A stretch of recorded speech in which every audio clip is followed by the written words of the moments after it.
Secret Knowledge is a nonprofit that helps creative people like you get down to business because artists struggle to make it, and talent alone isn't enough. Secret Knowledge presents skills you need to make it here. Welcome. This is one of my favorite workshops, which is Secret Knowledge of Poster Design. And the idea behind this one is that there are a lot of situations where artists, musicians, anyone who's doing any kind of public performance or any promoting anything, even people who are making birthday cards for an audience of one, have challenges that require flexible layout. Mm-hmm. I like to think about this one as being about free resources for doing professional quality graphic design.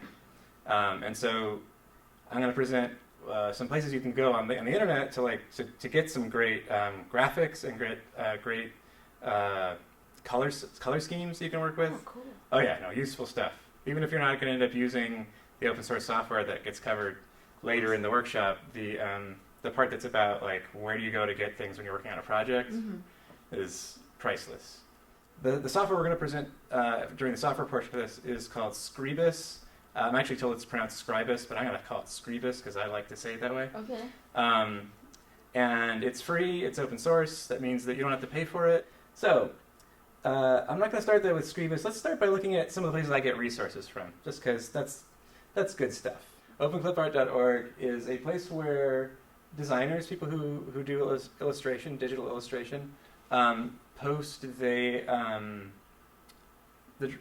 digital drawings that they make. Mm-hmm. And they are posted in a format that is scalable. So the vectors? Right, it's what's called vector graphics. You can get them as raster graphics as well. Mm-hmm. Throughout the course of this discussion, it's important to distinguish between the two. Really great designs that can be done at any scale more or less require that you're working with images that are mathematically defined as vectors, so that you can have them be super tiny, you can have them be a mile wide, and they don't pixelate or get grainy or do anything you don't want them to be doing. OpenClipArt is dedicated to having free graphics, vector graphics that you can download. The other kind of graphics are raster graphics, and those are typically used for photographs.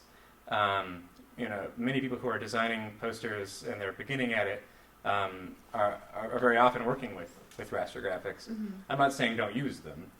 In fact, in many cases, you have to use them because if you're making a poster for let's say a concert, and you're the performer, it stands to reason that there should be a photograph of you on there.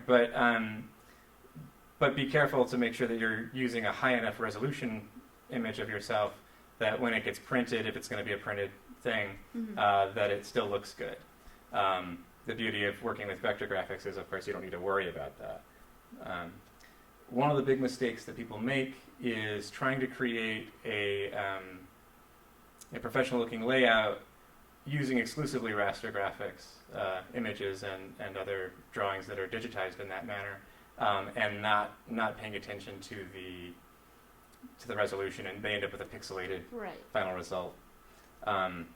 And also, very often people will make posters using a photo editor rather than a desktop publishing program or a layout program like the one we're going to look at.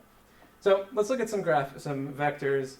To start with, we decide, what are some things that we want to find. So let's say we wanted to make a thing that was for promoting a dance-off, a competition between people who dance. I might want to find some dancers, and I might want them to have sort of a funky look to them. So I'm going to start by just typing in dancers or dance and hitting the search. I think anyone can understand that this part where you find stuff is totally should be for it. Yeah, and we can see down here there's a really great dancing couple. I like that. I'm gonna try. I'll open that up in a tab just so we can come back to it. See what else we got. Yeah, there's this person here that's got some attitude. We'll look at them in just a second. Look on the next page. There's quite a lot of content here. And you'll find that that individual contributors might have a lot, extensive collection that they've uploaded. This guy Johnny Automatic that's over here is one that I run into a lot. Yeah, he's just constantly, and I wonder if maybe he's saying that it's actually a computer doing it, and I don't know if that's what we're meant to take away from it or not. Let's take a peek at the dancing couple. They are still loading on the world's slowest Wi-Fi. We'll let that continue for a bit. But while that's loading, I want to call your attention to this section over here, where you have the various ways that you can download the image you want to get. The main download link, this orange one, is in fact. Oh, okay. Looks like it finished. Is in fact the vector graphics, the scalable vector graphics, the SVG file. Big image, medium image, and small image. Those are raster graphics as portable network graphics, PNG files. So if you just want an image that you can work with that, and you're not planning on scaling it, and you just kind of want it quick and dirty, you're not really going to do much with it, getting one of those PNGs is probably okay. But if you're going to work on it with a poster and you want to have control over things like what color it is, I would go with getting the SVG version of it. And here we can see our cute couple. Isn't that awesome? They've got, it's an old-timey thing. Many of the graphics that show up on here are public domain images that have been scanned and then traced, so that the outline of what the shapes are all contained in there. And you're free to go in and mess with them. In fact, you can see over here under remixes. Different versions. Yeah, someone colorized that version of it. There's some collections people have made.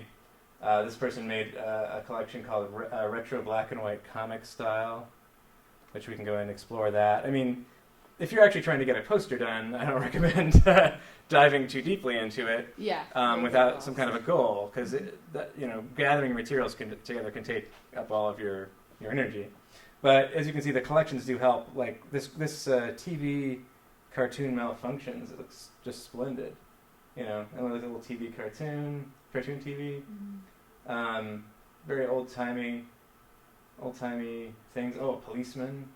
I dig it. These are iconic images that evoke a time long ago. Yeah. And you can imagine all kinds of contexts we might be able to use these. I feel like the name Open Clip Art makes us think. Makes me at least think of the kinds of images that they provided back in the day when you were going to make like a little newsletter for your school. And I'm not saying you can't use them for that, but you can use these same resources in very creative ways and end up with great stuff. This cowgirl looks awesome, for example.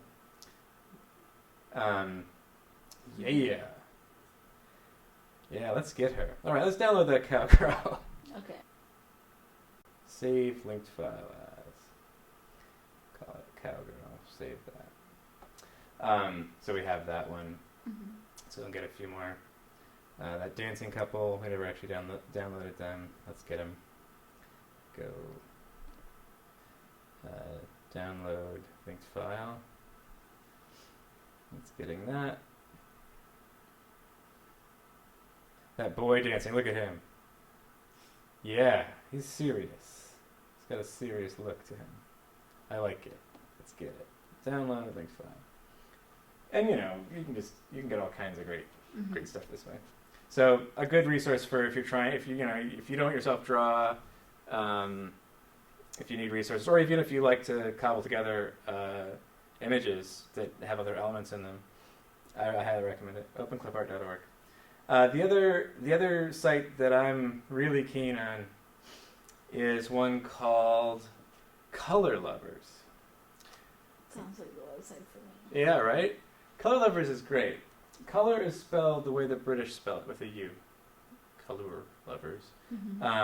Colorlovers.com. Color Lovers is a sort of social website where people who like colors, like color schemes, and like patterns can explore and create them together, come up with palettes, which are arrangements of colors together, give them clever names, classify them in various ways. I highly recommend, if you're going to go there and use it for what I'm going to demonstrate using it for, that you go the whole way and make a login, because if you have it's free to have a login. So you can save. Well, you can save certain things off of there, but if you want to get files in various formats, including you can get the preview rectangles. I'll show you what they look like in a moment. But the color palettes, you can download them as scalable vector graphics. Oh, cool. And that has an interesting side effect, which we're going to see later, which is that if you import those rectangles with the color palettes in them into Scribus, the layout program we're going to use, if you import them in, those colors that are contained in that file, defining what each bit of that rectangle should look like, those color values are automatically imported into your color palettes for the design you're going to do. Oh, cool. Which means that you could have come up with a whole design, and then later on you can go back and color it, and you can swap things out. It's not super fast. Like, it does require some work, but compared to manually going through and just kind of trying to figure things out, it's definitely a much faster workflow. And I use it routinely for Secret Knowledge's posters, because I figured out one time that I couldn't just use the same. I could use the same design again from one poster to the next. But if I have the same color, if it's totally same color, or even now that's similar, other people around town will think that it's the poster they saw that's expired, and they'll rip it down. Right. Right. Thanks. So changing it. So changing the colors, and it's a very, very fast workflow. I can get another design that looks good in maybe an hour, 45 minutes of fiddling with the palettes, rather than seriously starting from zero and trying to figure out something that looks good. These are print palettes. They're named really clever things, that help you find them, and you can do a search, on what the keywords are and tagging for those things are. Let's think of something to search a palette. Just an idea. Spring. Spring, sure. That's ground ball. Get that one. Spring. It's sprung. I mean, I might do that if I'm making my spring poster, and I might want it to feel like spring, and I might want the thing to, here we go. Giant goldfish looks much better than that on here. I like your smile. Yeah. An old friend. Sweet Lolly is kind of awesome. You can't see it on there because it looks very muted. That's like lifesaver colors up there. But on here it is like popping. Yeah, check it. Oh, nice. Yeah. Very nice. Between the Clouds, Happy Day. Good stuff. So let's go and get that. Let's get that Between the Clouds one. That looks kind of cool. It matches the retro vibe. Yeah. Right. I mean, it's amazing the degree to which the colors themselves tell a story. I find that fascinating. We're really affected by that stuff. So, if we go down to colors, it'll show us what all these colors are, like what their actual color values are, and what the name somebody called that was. You can see all the tags are over here, with avocado. Cuba Libre. Cuba Libre, what's that mean? It's a drink. Oh. Cool. If we scroll down, you'll see a thing that's over here that says the palette license. It says, credit must be given to Joy of Summer. Commercial use is not allowed. Derivative works are allowed, but must be shared under the same terms as this license. These are very common Creative Commons terms. Yeah. But here's the deal. none of these govern our use of those colors. You would think, given the way it's presented here, that they are in fact enforcing some kind of agreement on you for getting these colors and using them. They're not, and I know this because I read up on it on this site. Mm-hmm. All they're saying is that the square image that previews the color palette, Right. you can't go and get a computer to like get all the good ones and then publish them in a book of color palettes that are squares of in those proportions with those colors. No one has any intellectual property over a shade. Right. Yeah, That's so funny. yeah. Intellectual property lawyers might try to throw shade, but they can't. Mm-hmm. Because there's no, and also color palettes. The context of colors together is also not an idea that the copyright protects, Mm-hmm. and by extension, Creative Commons licenses don't protect them either. So it's totally okay for us to use in our design work, and I think also ethical. Mm-hmm. You don't need to mention the person for doing it. You could say, "Hey, yo, look what I did," like as a to be a good human being. Mm-hmm. But I don't abide by that because it says that. They're just trying to make it so someone doesn't make a book of color lovers without their permission. So we're going to go down here to download options, and as you can see, there's a lot of different options.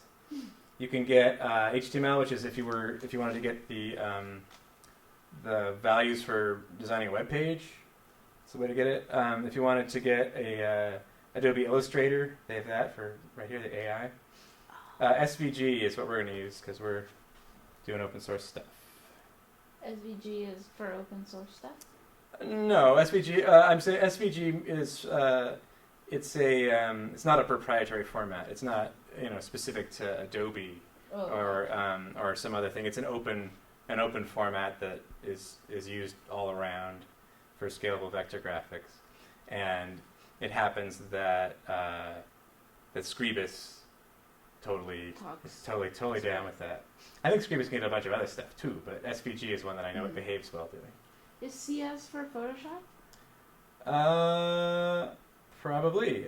Is that the Creative Suite thing? I've never used CS before. Suite, I don't know. I've never used it. Download linked file. Cool. So we'll get that one, and we'll leave this be.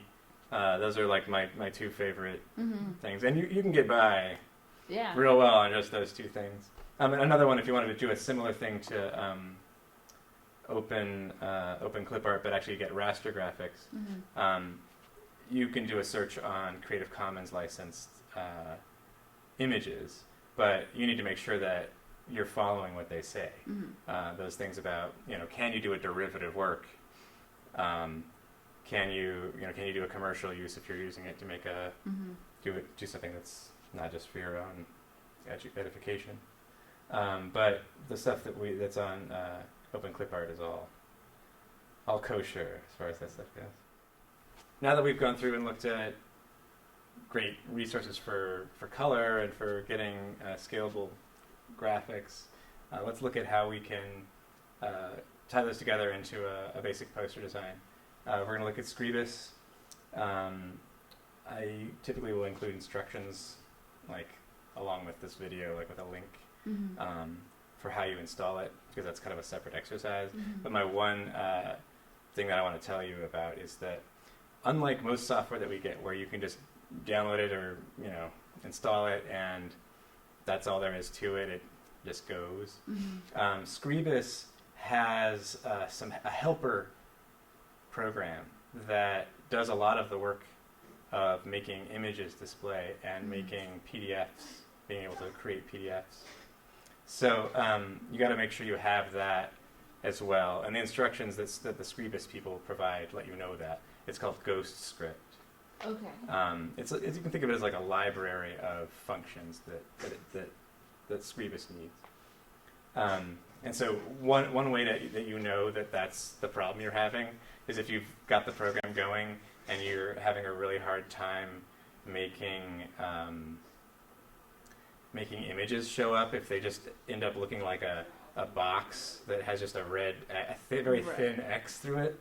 That's a sign that you don't have that piece installed correctly, and you got to go back and get it and make sure it's there. When you first open up Scribus, you're typically greeted with this new document dialog, and as you can see, it basically sets what the page size is, where are the margin guides, where are they placed, and if you're going to do bleeds, which is where you're designing a thing that is bigger than it's going to end up being, so that you can get color to go all the way to the edge, because the person who's printing it for you will then cut away the edges to make sure you have color that goes all the way to the edge of the paper. That's where you set that up. That's kind of an advanced thing to do, Yeah. and I'm not going to cover it in this workshop.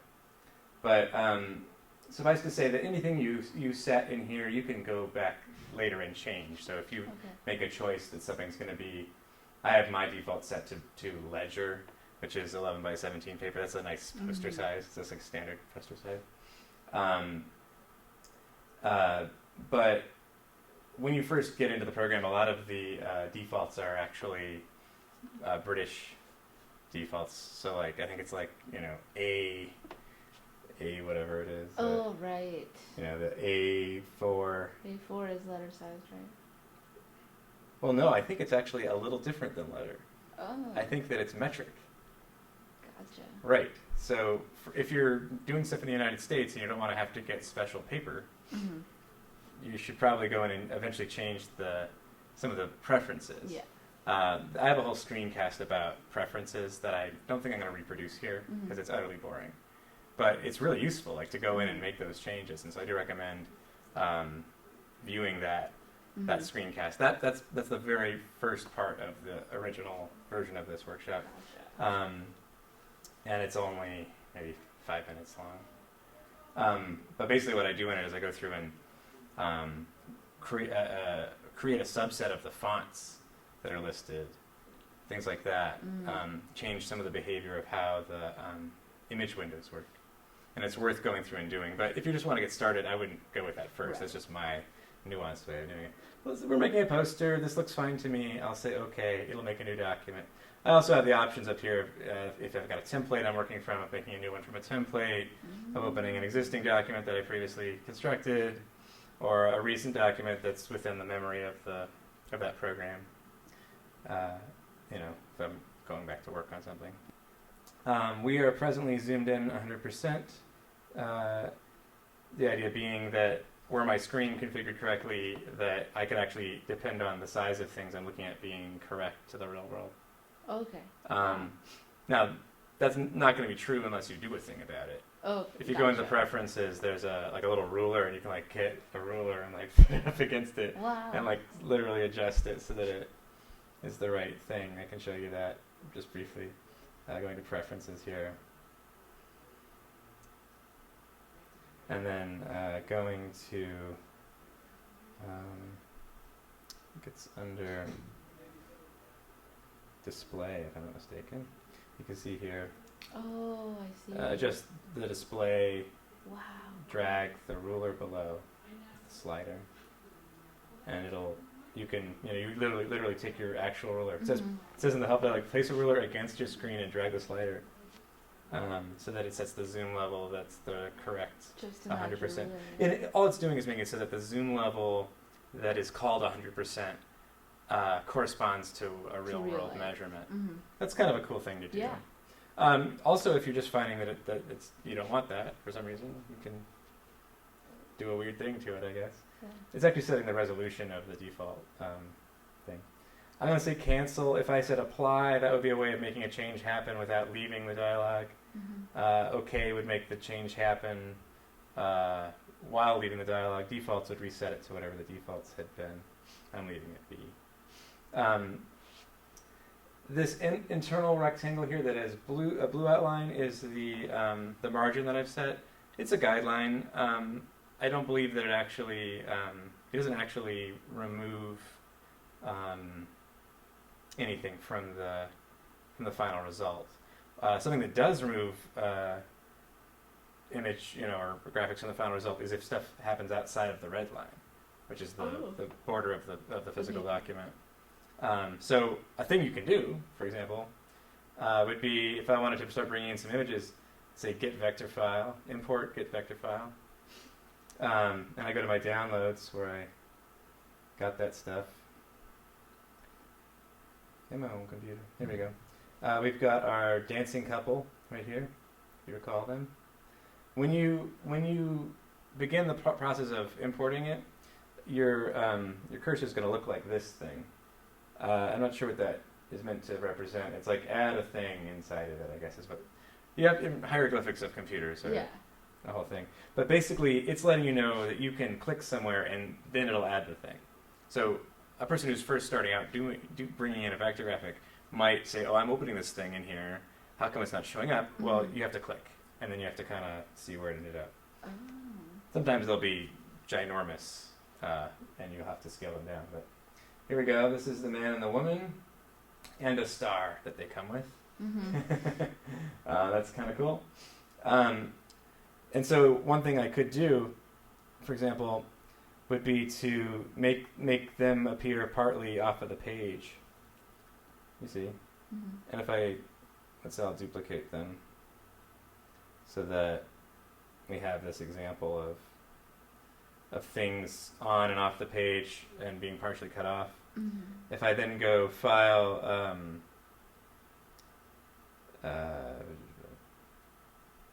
Export, Save as PDF, and I say, I'm going to call this let's call this edge cutoff demo. Say save.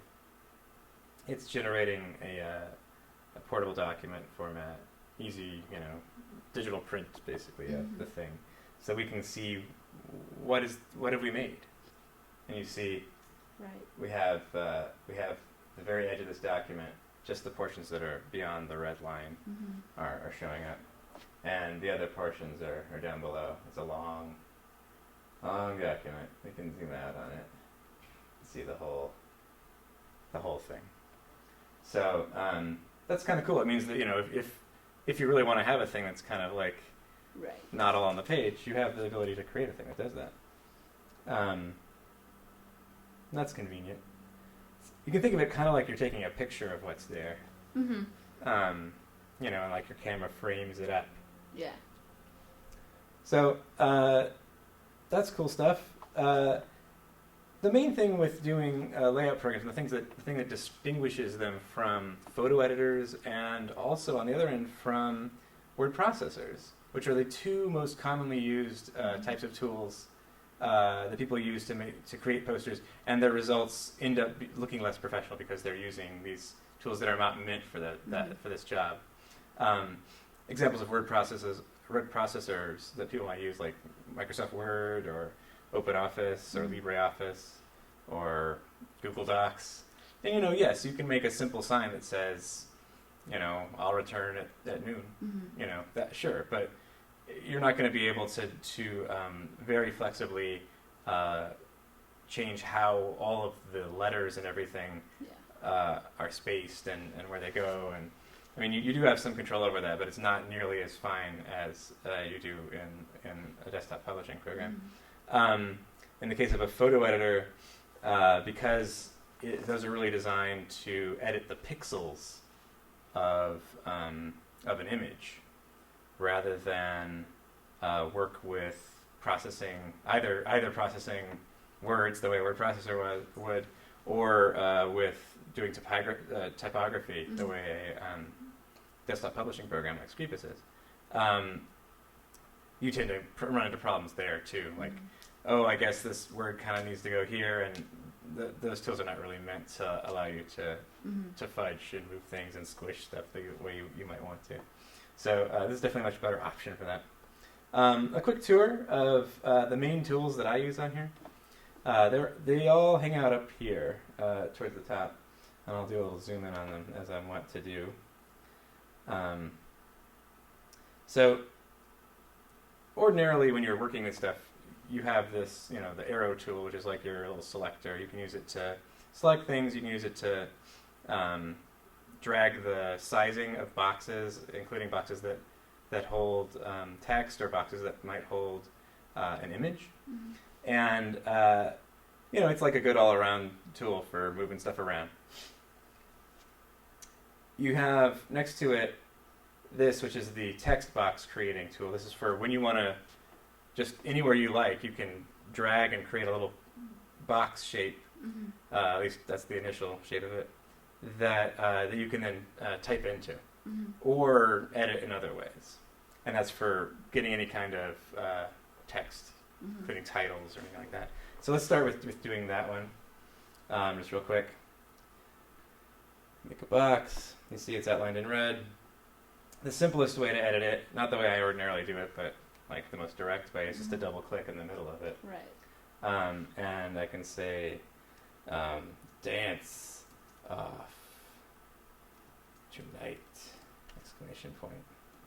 And you can see dance off tonight is written there. It's not a great poster because it's so tiny, but we'll learn about how to modify that. Mhm. The other tool that I commonly use is this one that, I don't know, looks kind of like a desert sunset to me. It's for inserting an image frame. Okay. And that's typically you're using those for raster graphics Okay. that you might import. And I'll grab one and put one in. It'll be raster graphics, like an image. You drag the shape you want. You get this X, which is the I'm a image that has no image. Mhm. You can right click or control click on this and say get image, and that's your way of opening up the dialog for finding the image that you want to use. Let's see what we got. I got some images here. Oh, I like this image. I took this image on an airplane. It is the off switch for the internet. And you'll see that it has inserted it here. It's a black and white image. Mhm. This sometimes you might open up an image and it'll only show you a piece of it, like just the corner of that. Mhm. And that's because the default behavior in Scribus is not to scale images at all. But so it's bigger than your box. so it's bigger than your box, Mhm. right? So the way that we adjust, how these various things work, is that there's a window that we're not playing with yet, Mhm. separate from this window here, that is the properties window. You can bring it up by pressing F2, but I never do it. I always go here for it. Properties window is far and away probably the most useful tool area in this program. Mhm. It's where you set the settings, like of how stuff displays and what it looks like for each of the objects that are in here. So depending on which thing I've clicked most recently, which thing is outlined here, that'll change what context all of these settings Mhm. apply to. So if I click over here, you'll see the name here has changed to path 3059. That's because it's a vector, which they call a path. It's the shape Mhm. that the line encloses. If I click over here, it'll say image 7. That's the name that they've given it. You can go in and change that name if you want. You could call that internet off switch, Mhm. if you want to really be super organized Right, about right. things. But I hardly ever find myself needing to do that unless Yeah. there are a lot of very similar things that I'm trying to identify. But there's a few different things we can find in here. It's done as sort of it's like a folder layout, almost like file folders, starting from the top and going down. The top one that says XYZ is to do with the positioning Mhm. and the sizing of the of the thing in question. I'm gonna make this thing bigger so we can see it expanded out. There we go. The geometry of it, that's I guess what they call it. So X position, Y position, this is where on the page relative to that top corner Mhm. that box starts its top corner. At the Yeah. And width and height are the dimensions of the frame that is enclosing that image. It's not the image itself. Mhm. It's an important distinction The to make. square around It's the it. square around it, and the square around it might be ridiculously different than the image, and it might be smaller than it as well. If it's in fact just trying to, hone in on, like, I just want the corner of it to show, little view of it. And actually, it doesn't it doesn't even need to be a square. It's a shape, but the shape is always defaulting to square. Yeah. So the rotation, that's if you wanted to go and make the thing have a little tilt to it, like it's a little snapshot somebody left on the table there. See how that looks? Yeah. And that basis for the rotation can be changed here, such that if you're trying to get it to skew from a particular corner or from the very center, you can select where that's at before you make that adjustment. Throughout this program, widths and heights and other things to do with sizing are often chainable together, so that if you want to cool. preserve the relationship between width and height, which you very often do want to do, Right. you can keep the aspect ratio by clicking on that. Sweet. Yeah. So that's a good idea for if you're if you're adjusting something and you don't want to make it get squished in a way that distorts it.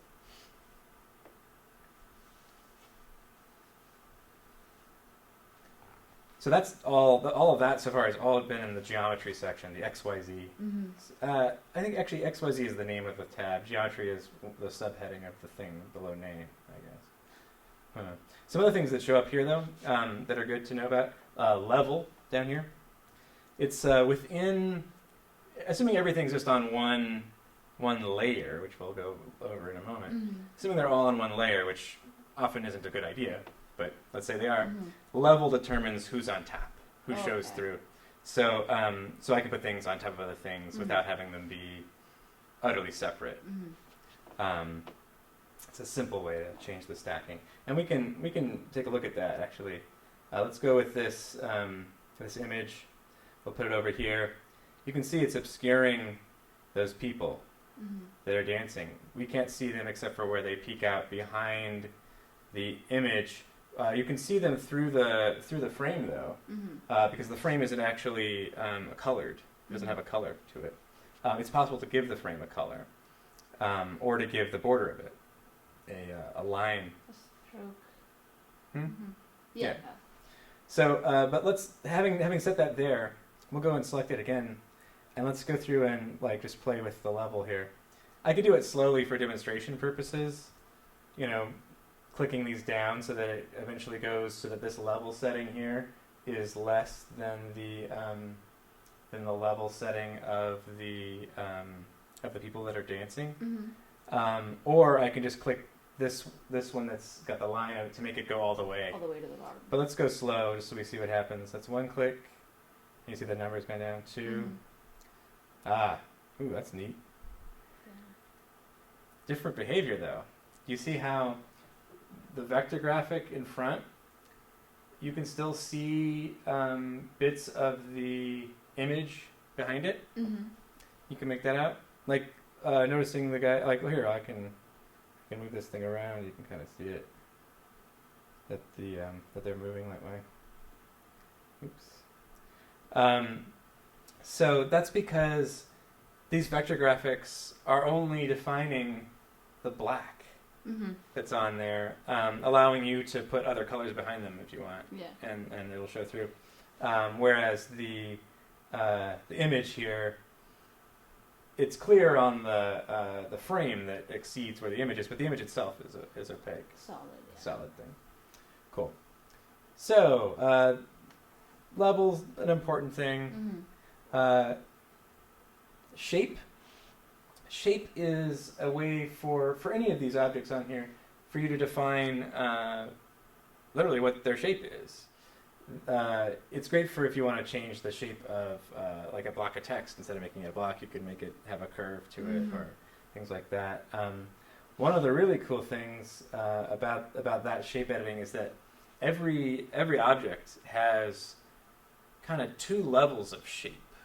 There's the shape that is in fact either what its shape is that it draws color over or makes an outline of, or that is what constrains where the text is showing, Yeah.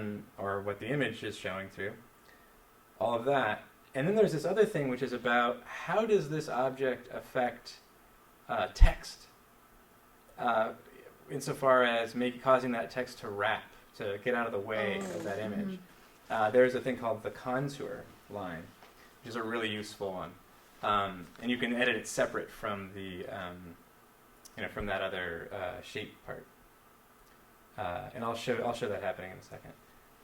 Let's go and look at some text and see how we deal with text and changing what text looks like, because that's a postery thing to do.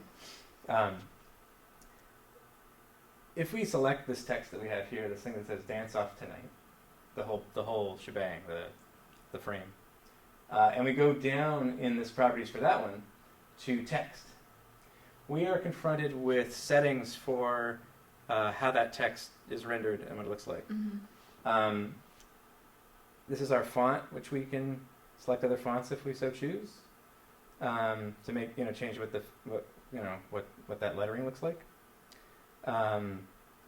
It could, for example, make it be in Futura, although that looks really bad right now. I'm a big fan of Helvetica, kind of classic. We can go in and change its size. Do you see? It's getting bigger. Notice as it wraps against the edge, what's happening? It's getting squished inside the box. Yeah, it's overlapping. And that is because the line spacing of that text is not, over here, it's not great enough to create space between the text, because we just made that text go up to 51 point font, quite large. And the line spacing is set to fixed line spacing, 15 point. So it's not adjusting. It's not adjusting the space downwards as it wraps. So I can start adjusting that if I wanted to do it this way, which is kind of cool because you can actually make stuff happen where it overlaps intentionally. Or we can go to that point where it's reasonably at a good distance. You'll note that that the other piece just fell off. It's gone. We're not seeing it at all. That's because you actually have to make the frames be the correct size. And there's an indicator that they give you, which is handy, to let you know that that's going on. It's over here at the very corner of it. You can barely make it out. Do you see that little X thing? That lets us know that there is undisplayed, unrendering text that is cut off. And the fix for it is you just kind of make the thing bigger. It's still got the problem though. Even though we're satisfied that it says "Dance Off Tonight" in this spot, it knows that there's still more text there because it's telling us with this thing. Because you could go like, "Oh, we're done," but maybe your client was like, "Oh no, that needed to have an exclamation point on it," and you wouldn't have noticed if it weren't there. So you can either make it go down further so that the exclamation point is down below, or you can make it wider such that it shows up like that. Sometimes you run into a challenge with these where you want to make the text show up in a particular way, and the way that it's wrapping it just isn't doing it, and you're like, oh my gosh, how do I make this happen? The nice thing is that you actually have total control over the shape of that box. So that if you want to make, for example, if you want to make like one line of it be artificially shorter so that it doesn't wrap around, you can go in and edit that shape by adding extra points into it. But yeah, here we have our "Dance Off Tonight." I'm going to zoom out a little and start kind of throwing these things around a little bit so that we start having something, not a great poster, just a simple thing. I'm going to get rid of our image because we don't need it.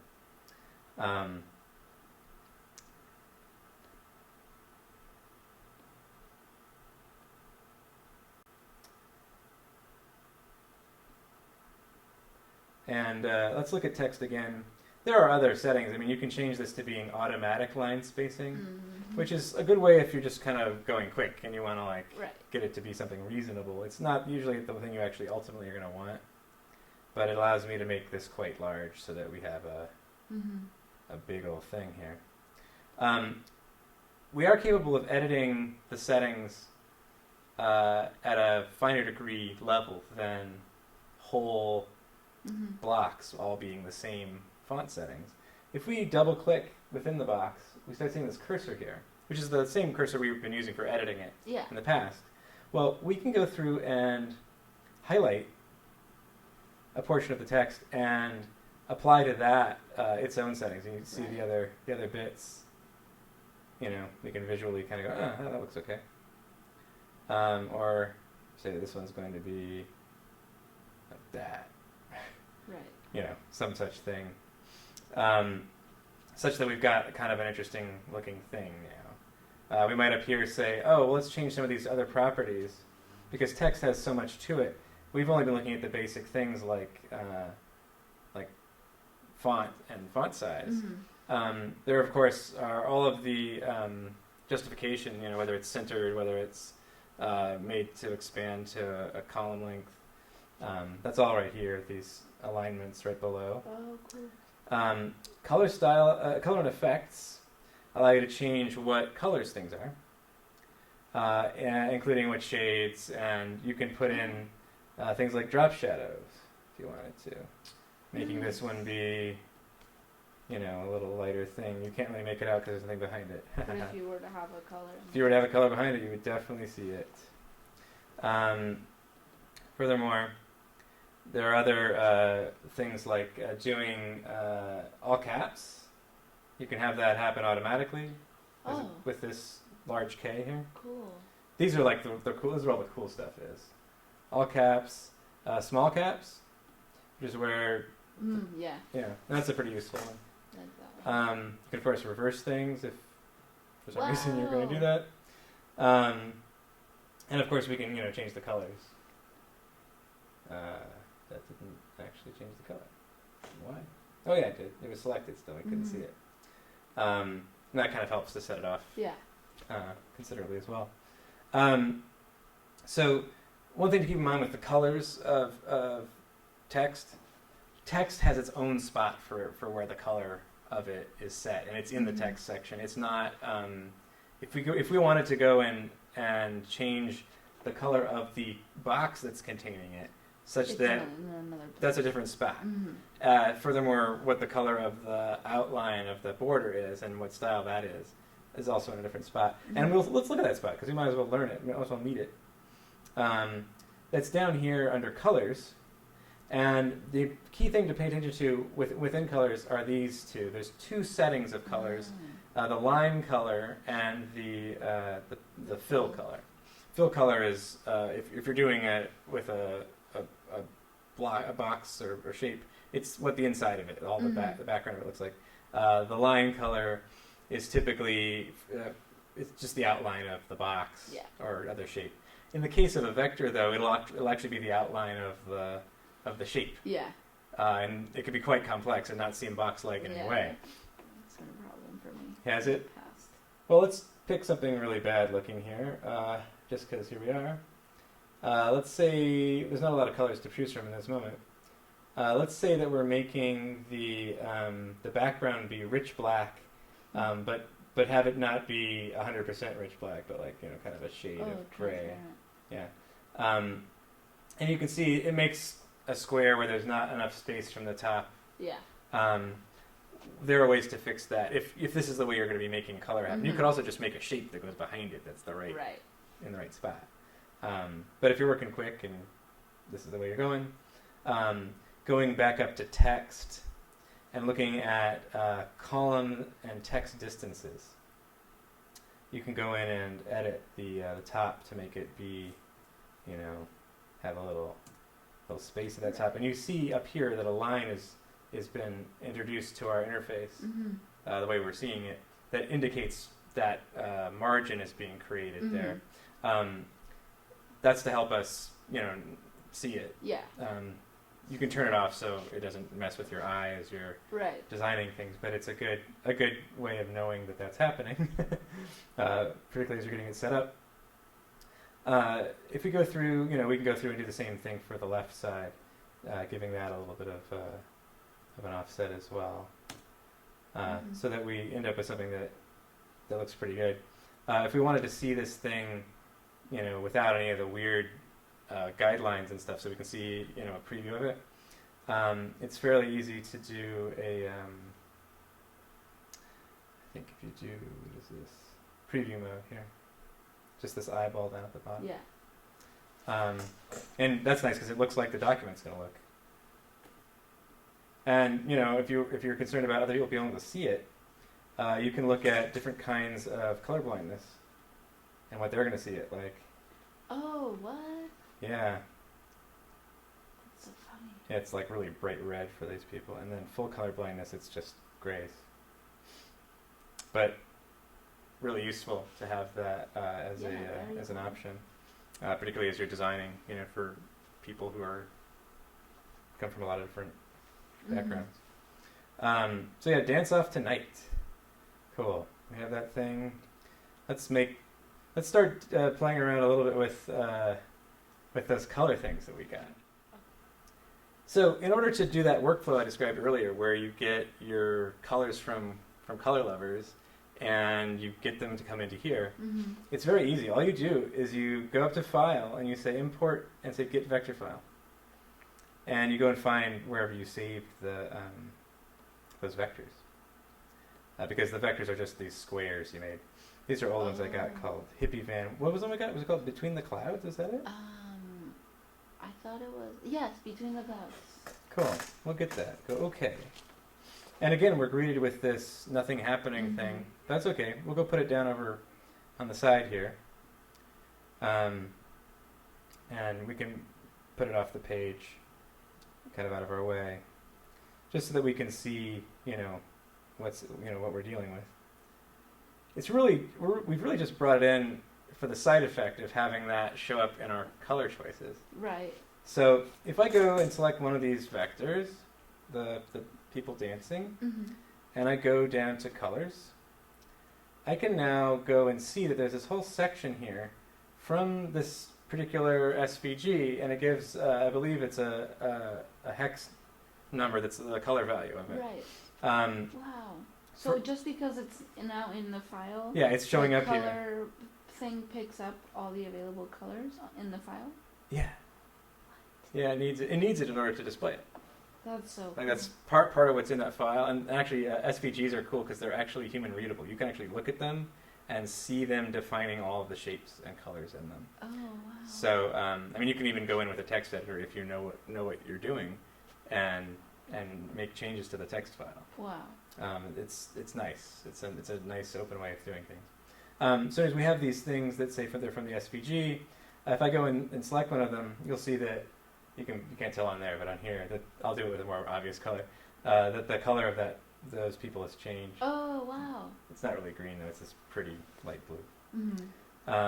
And I'll go and select this other folks, and I can make them be this nice other color.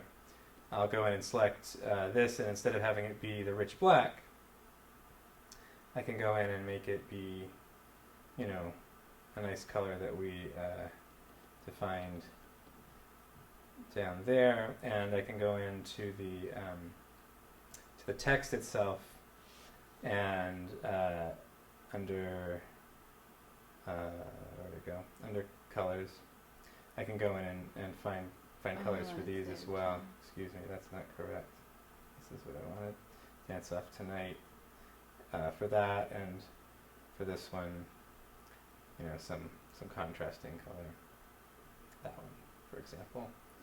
And we end up with something that's starting to remind us of what a poster could be. Mm-hmm. Excuse me. So you get the idea with that we're able to really do some very specific stuff. There are some nice things you can do to the shapes of squared boxes that are worth noting. If you go to Shape, there is the option for setting a round corner for it. And you set kind of what the radius of it is. Do that, and oops, try that again. Make that be a little bit more. And you see it's Nice. a much softer, kind of slightly more stylish thing. Mm-hmm. Likewise, if we go in and say, go to colors, and we change this back to being none, which is, oh, sorry, that's not what I wanted. If I select this and go to colors and say, change this to being none, we can then go in, and set what the border looks like, rather than doing it as a Right. thing like that. And we'll look at that in the preview. It's not showing it very well on there, but that's because the line is very thin. Oh, so it gets lost in the projector. Well, right, like around the corner there, it's kind of less than the projector. But if we go to line here and we change the width of the line to being a bit bigger, Oh. you'll start seeing it more. That makes And sense. then,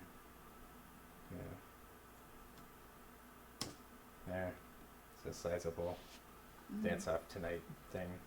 You can also change the style of that line so that it's not solid. You could have it be a dotted line, or that weird line that I just made. Morse code. Morse code line. A sparsely dotted line. And you can set the endings of those things to be round so that they are more like stitching, Oh, gotcha. stitch looking. I mean, a lot of stylish things you can do. And that brings us to the shapes. Not everything has text or graphics in it. Some of it is just blocks and other shapes that are color. And right now this one doesn't have any color in it, but let's go in and give it a color. Let's give it. Well, I don't have a color that's not going to. Oh, this color, for example. Sorry, that's the line. Haha. I do that all the time. Make that color. And as you can see, it's over on top of everything. Not the greatest. But I can go here and do that. And we suddenly have a thing that looks kind of like a peachy folder from back in the day. Which we can make be the whole, could be the whole color of everything if we want it to be. It could be a base color that we're going to put other things on top of, whatever it's going to be. But it gives it a very old-time look to it. Let's open up something that I made, just so we can look at some things.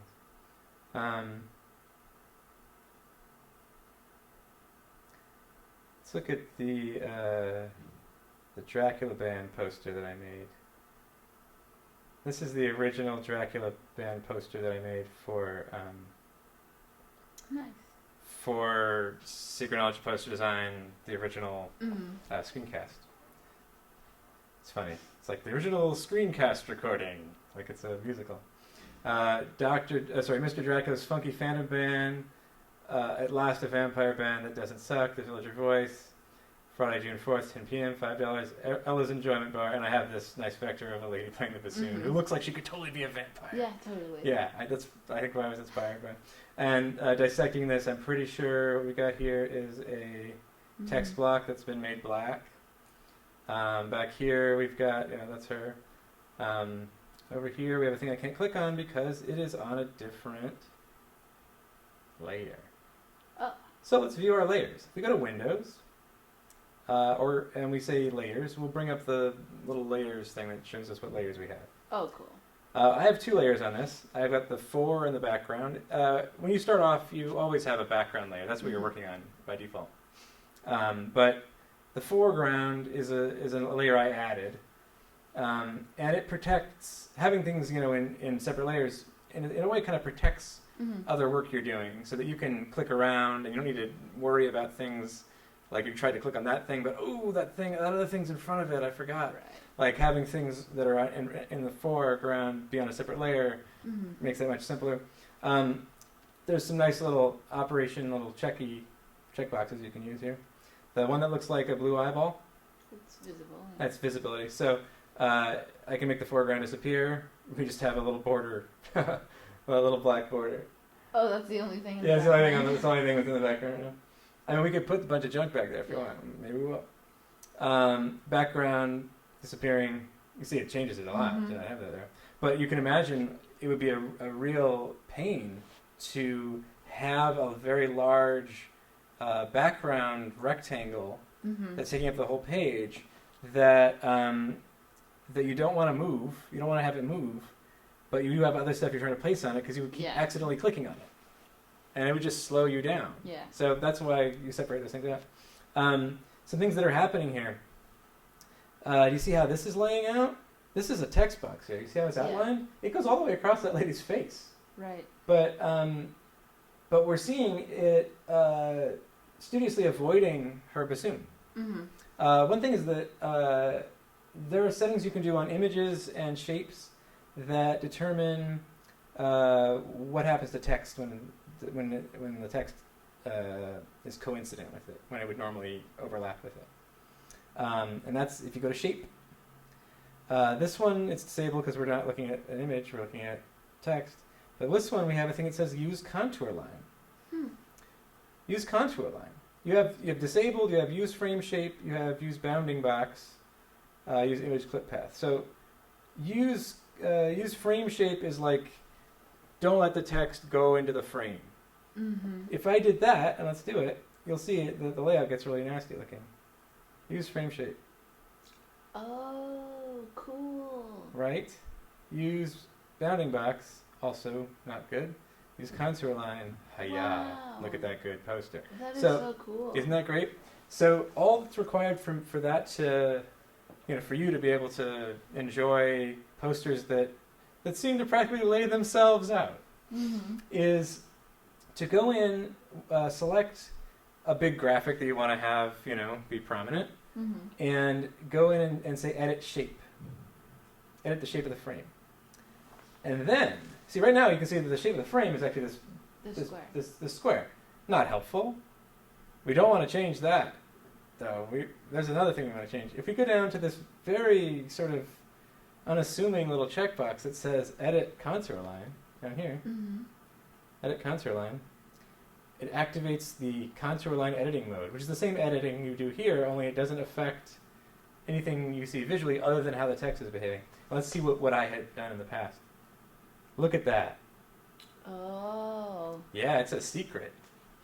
No one would know that's happening. They would think that somehow text is nicer to me than everyone else. Right. But really what's happened is that I have made some choices about where it's okay for text to show up. And I've said, it's okay if text comes and sort of comes nearby her hair a little, but don't be getting in her hair. But also don't stay so far away from her hair that it makes it seem like there's a weird square that we can't see around it. Mm-hmm. You know what I mean? One of the things about working with a word processor, they often actually will have these as well. Like you can sometimes go in and make these adjustments on there as well. But I find they're a lot harder to work with, and the text part is less flexible. They do have the same kind of like contour wrapping, but the other stuff for the text is just you don't have the same typography adjustments you can do. Vector graphics. I'm pretty sure this is actually an image, if I'm not mistaken. Vector graphics have their own built-in because they're a shape already. Mm-hmm. They have their own built-in bounding shape. Right. It's often helpful to define something that isn't that because it's weird for like with all that crinkly stuff to like just let words sort of shape you wanna themselves just into the curls of your locks. Yeah, very strange.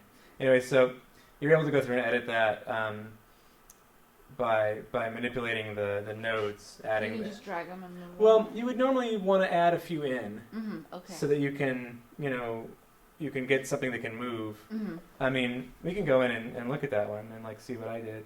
Like, let's say I wanted to make it so that there was like a so that there was a dip here that went up into the Mm-hmm. under the chair. I would go in and select this Add Nodes tool, Okay. and I would add some nodes here, and then I would deselect the Add Nodes tool, so that's the moving things Okay. tool. And I think if I select right here, I get both of those nodes together. Right. You see, and I can move them around. And that's affecting Ella's enjoyment bar. I just undid it because I don't like how it I did. But you see the idea of Because it opened up a space that text. yeah, so that because went. right now that space is being occupied by me intentionally scooching it over. Mm-hmm. So you can kind of use these images, kind of like knock the text around a little bit. Oh, that's so awesome. It's kind of cool. And yeah, the same thing's happening up here with the with the Villager voice, if you can see it following some of the contour of that bassoon. So that's a cool one. And of course, if we wanted to go in and like colorize this sucker, you could go in and, like I said before, and say, get vector file, find. So when you saved from the color lovers as a SVG. SVG, yep. That's a vector file. Yeah, it's a vector file. It's actually it's showing you a square shape with these shapes within it. Yeah. Just to enable those colors in your file. Right. So let's get that same between the clouds one, because I like that one. And I'll click here to make it show up. Did I get it? Is that the right one? Looks an awful lot like... Oh, that's right. I can go in and start throwing these things in here. Right now the text is white. Let's go in and just mess with the background, because that's really where most of the color of that one comes from. Go ahead.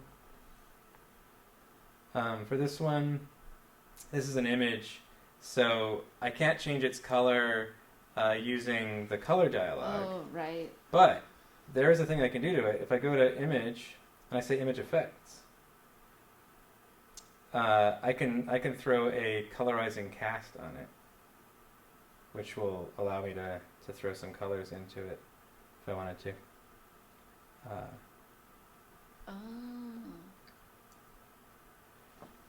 And likewise, I can go in with the text and give that a little pap.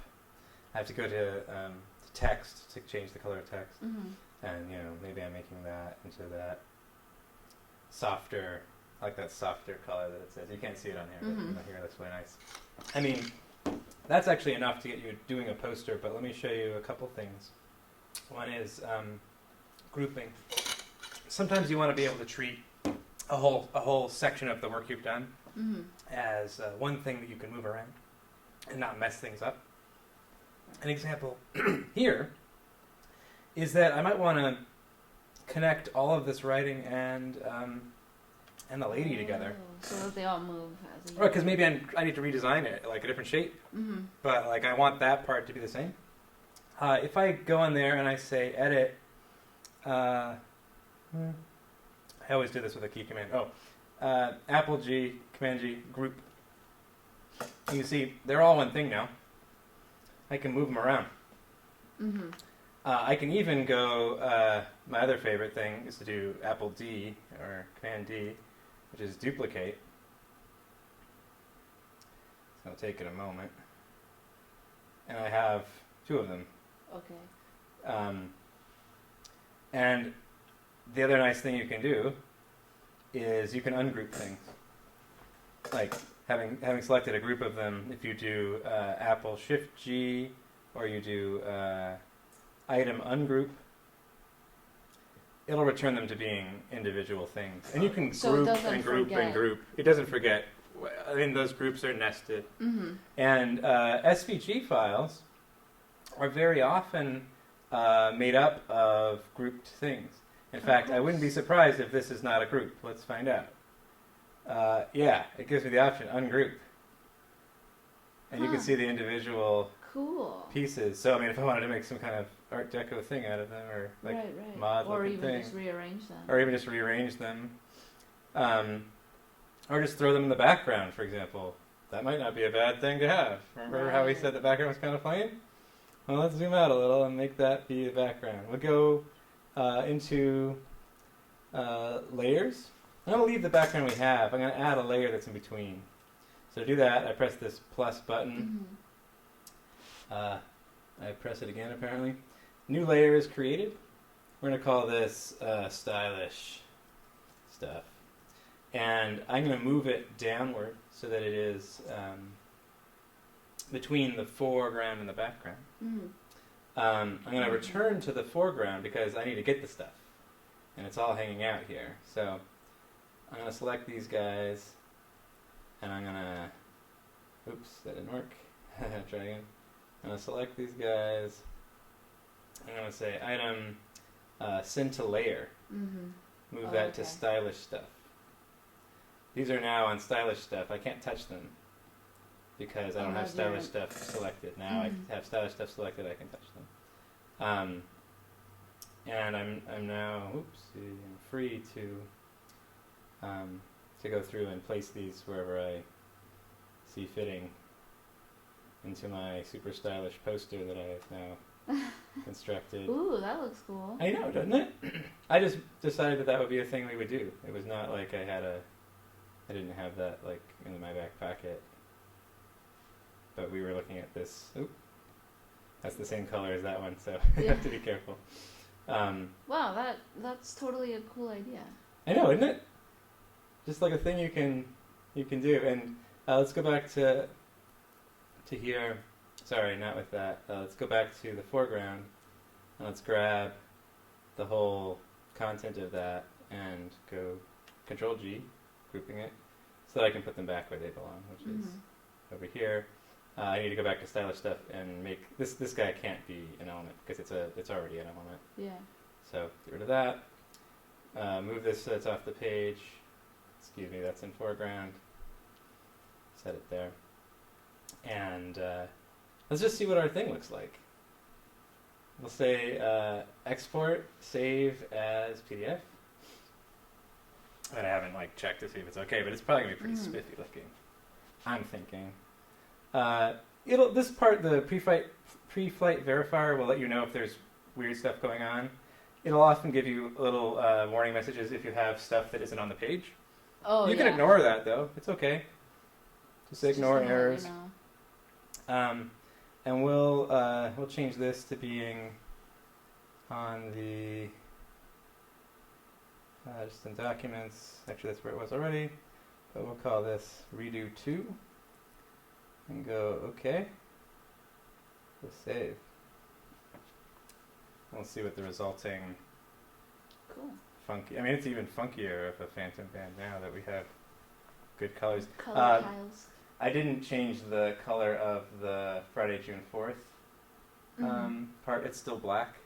So when we see that, it's not. I predict that might stand out a little. Possibly not in a great way. We'll open that up. Dang. Yeah. Lovely. Wow. Real colors. That is seriously stylish. Yeah. For someone who's just like, oh, I'm teaching you and I'm going to... No, it's such Like a it- cool little idea to break up the palettes and use them as part of the design.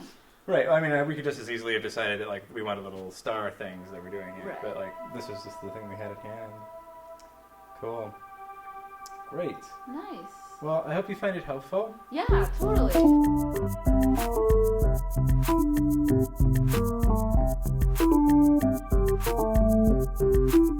Secret Knowledge is a nonprofit that helps creative people like you get down to business.